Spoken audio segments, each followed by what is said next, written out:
Kaixo, bideo honetan feedbacken begirada orokor bat egingo dugu.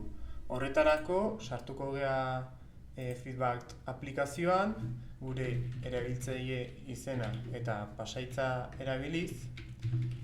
Lehen aldiz sartzen bazarete, pasahitza, defektuzko pasahitza, da zuen nan zenbakia letra larriz idatzita, espaziorik utzi gabe eta ezer.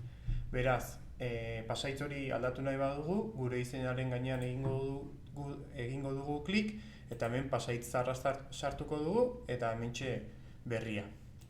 Gero, gure horri nagusian ikusiko ditugu gure moduluak, zein modulutan ematen dugun klase.